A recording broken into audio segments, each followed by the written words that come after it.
세상에서 주저앉은 사람들, 더 이상 희망이 없다고 절망하는 사람들, 그의 가슴 속에는 한과 원망과 왜 이렇게 사는 것이 고통스러우며 희망이 없다고 외치는 사람들에게 노래를 주는 것. 우리의 힘으로는 노래를 줄 수가 없습니다. 우리의 가진 것 있으니 나사렛 예수의 이름으로 명령할 때에 그 사람의 마음속에 예수님이 임재함으로 말미암아 그의 가슴이 터지면서 찬양과 감사가 나타날 줄로 믿습니다. 이것이 부활의 놀라운 신비의 사건이었습니다. 이런 술렁거림이 있을 때에 갑자기 유대의 당국자들은 12사도를 산헤드린 공의원으로 부르는 것입니다. 산헤드린 공의원, 베드로가 가만히 그 자리를 묵상해 보니까는 얼마 전에 예수님께서 그 자리에서 신문받은 것입니다. 예수님이 신문받을 때에 베드로는 약간 멀찍이 떨어져 가지고 예수님을 모른다고 3번 부인했던 그 자리, 자기가 바로 예수님처럼 서 있는 그 모습을 볼 때에 어딘가 모르게 마음이 뭉클하기도 하고 죄송스럽기 짝이 없습니다. 당신은 무슨 권세와 누구의 이름으로 이런 일을 행하느냐? 이런 질문을 받을 때에 베드로가 성령이 충만하여서 말을 합니다. 이 병인이 어찌하여서 구원을 받았느냐고 물으신단다면은 바로 너희가 십자가에 내어준 이를 우리 하나님이 살리셨고 이 예수의 이름으로 이 병인이 구원을 받았습니다. 당당하게 외치는 이 베드로, 너희는 알라. 안진뱅이가 고침을 받은 것은 베드로 개인의 경건과 권능이 아니었습니다. 예수님의 이름이 이 사람을 구원했습니다. 이 예수가 누구입니까? 바로 너희가 얼마 전에 죽인 자이다. 그러나 하나님께서 그를 다시 살리심으로 주와 그리스도로 삼으셨느니라. 그러지 않아도 예수의 소문을 겨우 잠재웠던 대제사장들과 장로들, 예수의 무덤을 지키던 병사들이 예수의 부활을 대제사장에게 낱낱이 고합니다. 갑자기 새벽 미명에 옥문이 터이면서 바로 예수라는 분이 부활하여 없어졌습니다. 그때 그들은 군병들에게 돈을 많이 주고 부활은 가짜다. 제자들이 밤에 와서 시신을 도적질했다라고 말하라고 얘기합니다. 진실에 대해서 함구령을 내린 겁니다.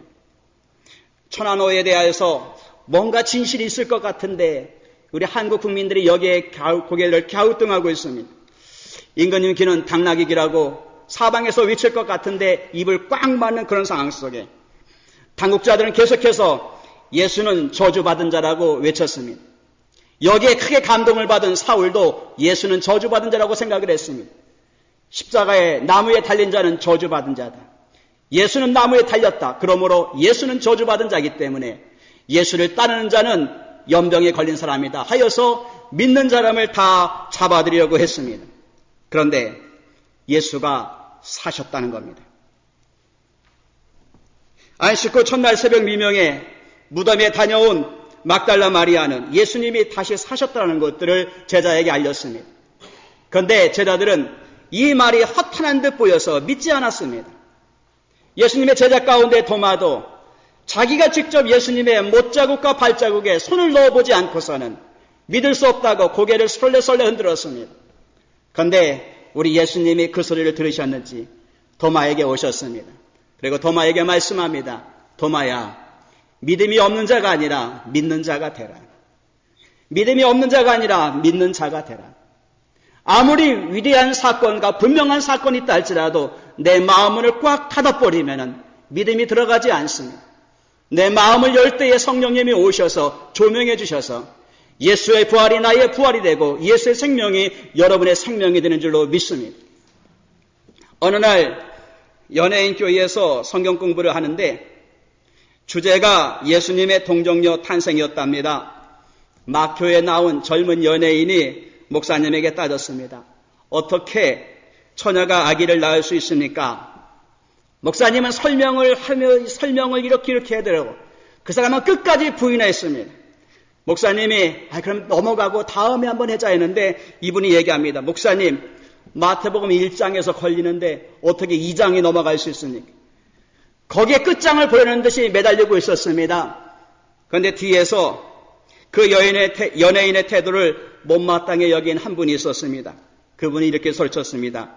야, 마리아의 신랑 요셉도 믿었는데 네가 뭔데 못 믿어?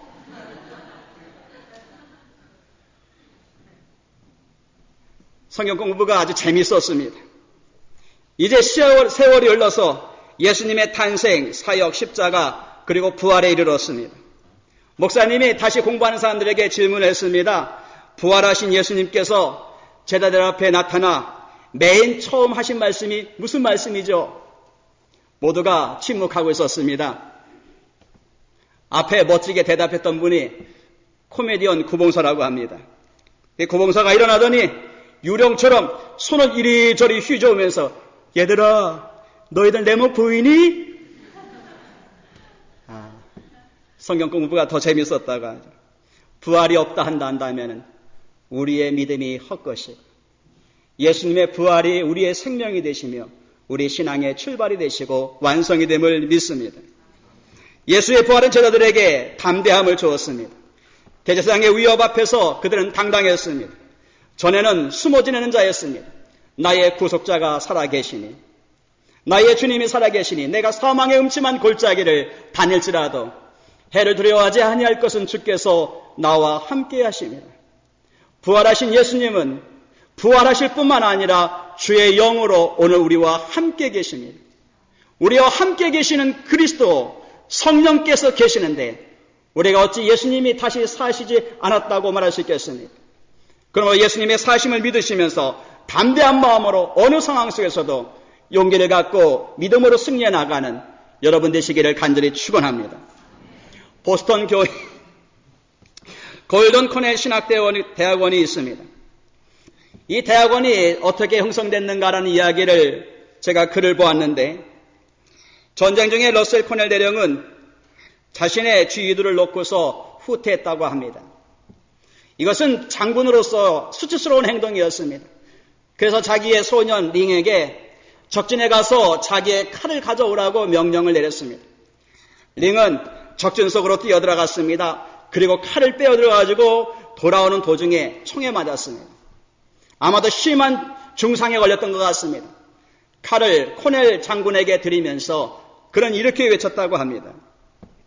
저는 죽음이 두렵지 않습니다. 왜냐하면 부활하신 예수님이 저를 환영해 주기 때문이에요. 그분이 나의 친구가 되시기 때문입니다. 이 얘기가 코넬 장군에게 상당히 쇼크가 됐습니다. 죽음 앞에서도 당당하는 이 한 소년을 보고서 그는 그 소년 앞에서 무릎을 꿇으면서 이렇게 기도했다고 합니다. 오 주님, 이 소년이 찾은 당신을 위해서 저의 삶을 바치기를 원합니다. 저도 이 사람처럼 살기를 원합니다. 이렇게 어려움 속에서도 당당하게 이렇게 살 수 있는 이유가 무엇이겠습니까? 그것은 바로 이 소년의 고백대로 그리스도가 사셨다는 사실이 아니겠습니까? 그래서 그가 전 재산을 팔아가지고 세운 학교가 코넬 신학교하고 템플 대학교라고 합니다. 링은 죽었지만 예수의 부활과 생명이 코넬 대령 속에 역사한 것입니다. 부활은 죽음 뒤에 옵니다. 남을 죽이는 곳에서는 부활도 능력도 회복도 생명도 나타나지 않습니다. 남을 죽이는 곳에서는 증오와 분열과 아픔만 가득합니다. 그러나 우리가 죽을 때에, 우리가 희생할 때에, 우리가 그들에게 갖고 있는 가장 소중한 예수의 생명을 전해줄 때에 거기에 예수의 생명의 부활의 역사가 나타나며 여러분을 통하여서 수많은 영혼들이 주께 돌아오며 하나님이 영광 받으시는 줄로 믿습니다. 이제는 나의 생명뿐만 아니라 많은 영혼의 생명을 구원하기 위하여서 부활의 주님께서 여러분에게 나타나셨다는 사실입니다. 예수의 부활은 제자들에게 능력이었습니다.